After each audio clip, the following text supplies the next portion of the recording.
नमस्कार, आप देख रहे हैं नेशन नाउ समाचार और मैं आपके साथ शुभी शुक्ला। आइए रुक करते हैं यूपी की कुछ खास खबरों की ओर।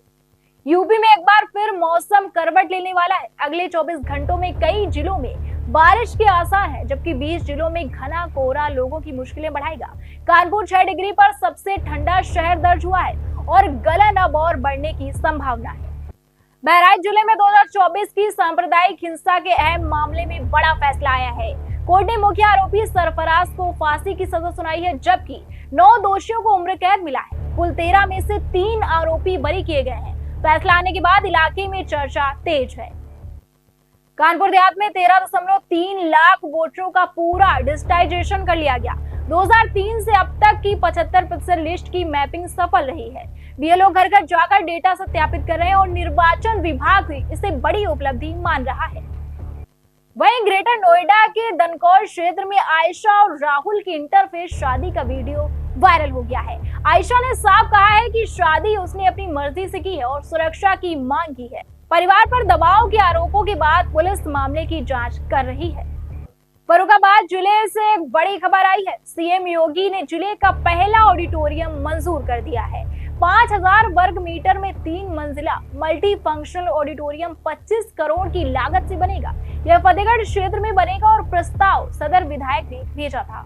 बताया आप दे दिया वही वास्तविक तथ्य है।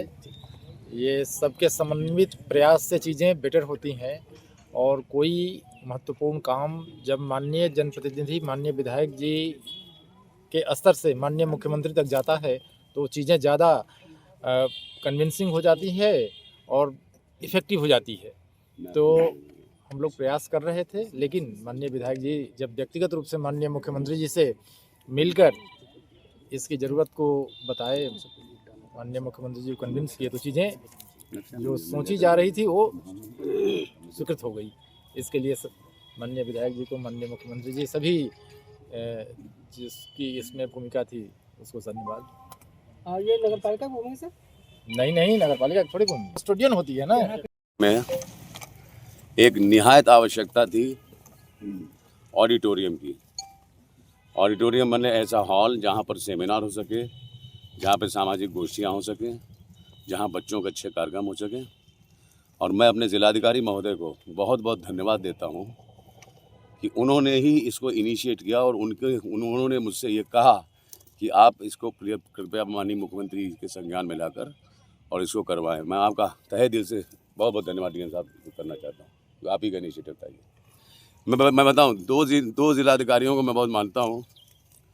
एक आप, जिनकी वजह से जिन्होंने मुझसे कहा, देखिए हम तो एक माध्यम है, माननीय मुख्यमंत्री जी की कृपा है कि उन्होंने इसको सैंक्शन किया।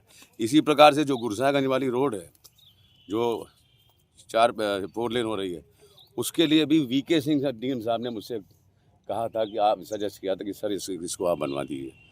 तो ऐसे अधिकारी जो हमारे ज़िले में आते हैं और अपना ज़िला समझ के हम लोगों के लिए, फर्रुखाबाद की जनता के लिए करते हैं, मैं उनको, कोई राजनीतिक बात नहीं, मैं तहे दिल से उनको धन्यवाद देता हूँ। मैं माननीय मुख्यमंत्री जी से मिला था जब डीएम साहब ने कहा, 9 सितंबर को मिला था और उनसे यहाँ की महती आवश्यकता पर बल दिया था कि यहाँ पर एक ऑडिटोरियम की आवश्यकता है। डीएम साहब ने अपनी पूरी टीम, राजस्व की टीम लगा के जगह चिन्हित करवाई। ये पर्याप्त जगह है, आप देख रहे हैं कि बहुत अच्छी जगह है। कितने एकड़ है? नहीं, अभी सुन रहे हैं। यहाँ पर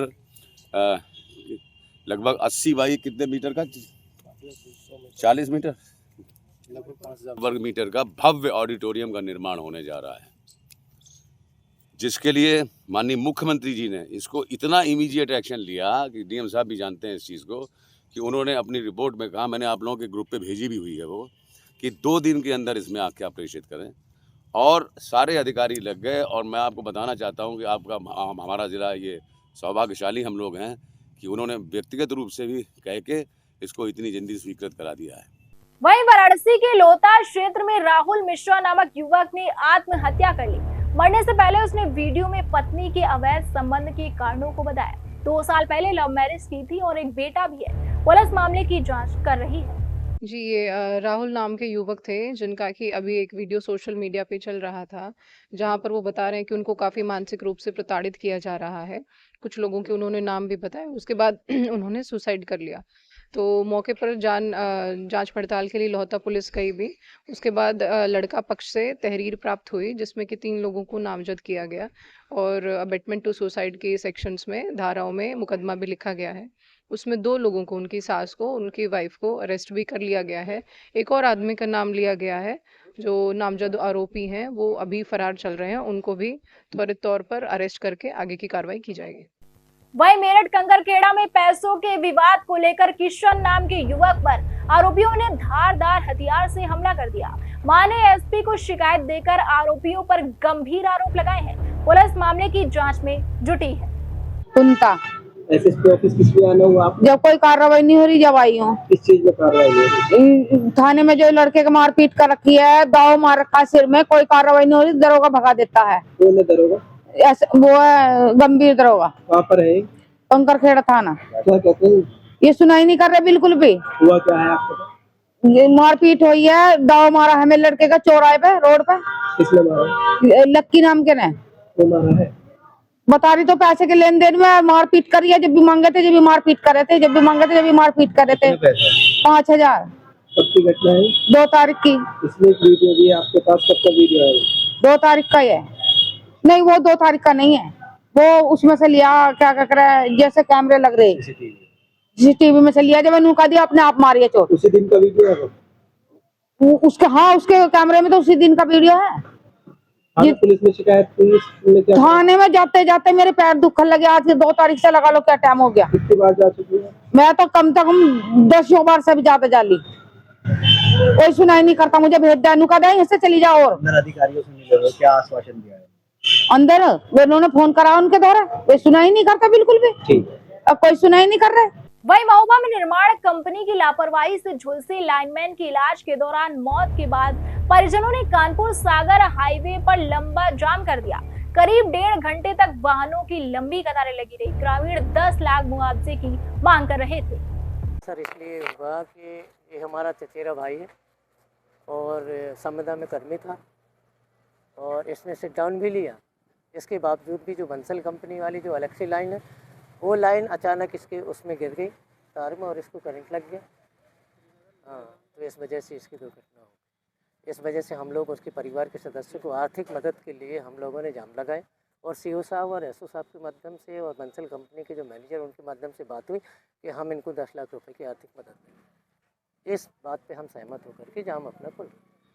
इस संबंध में आपको अवगत कराना चाहूँगा कि दिनांक 9 दिसंबर को बड़ा नाला के पास थाना क्षेत्र श्रीनगर में श्री देवेंद्र जो संविदा के लाइनमैन थे, काम करते उसमें विद्युत के चपेट में आ गए और जिससे बुरी तरह से घायल हो गए दुर्घटनावश, जिनको बेहतर इलाज है तो झांसी रेफर किया गया था। वहाँ से उनके परिजन इनको ग्वालियर ले गए थे, जहाँ आज उनकी दुखद मृत्यु हो गई।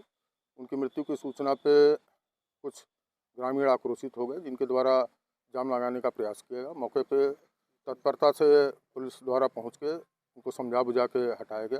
प्रकरण में पूर्व में ही संज्ञान में आते ही तत्काल अभियोग पंजीकृत किया गया है तथा सभी आवश्यक वैधानिक कार्रवाइयाँ संपादित की जा रही हैं।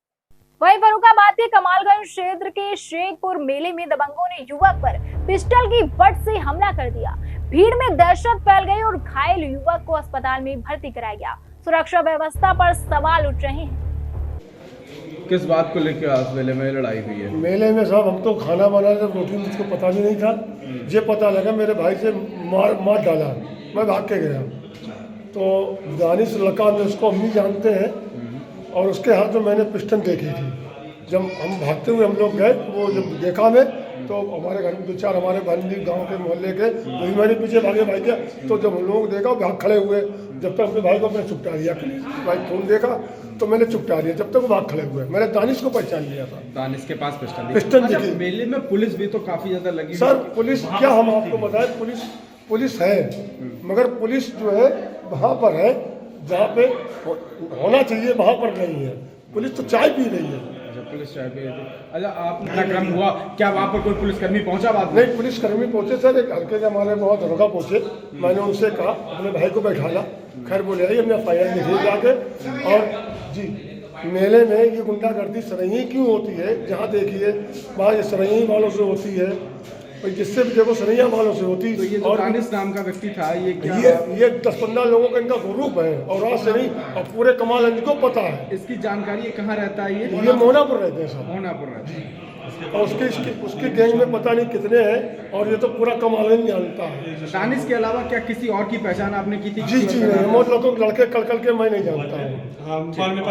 वहीं अमरोहा के मंडी धनौरा में बांग्लादेशी महिला रीना बेगम और उसके पति राशिद अली को पुलिस ने हिरासत में लिया है। नेपाल बॉर्डर से अवैध तरीके से भारत आने का खुलासा हुआ है। आईबी ने भी पूछताछ की और विदेशी अधिनियम में केस दर्ज किया गया है। ऐसे ही खबरों को देखने के लिए बने रहिए हमारे साथ और देखते रहिए नेशन नाउ समाचार।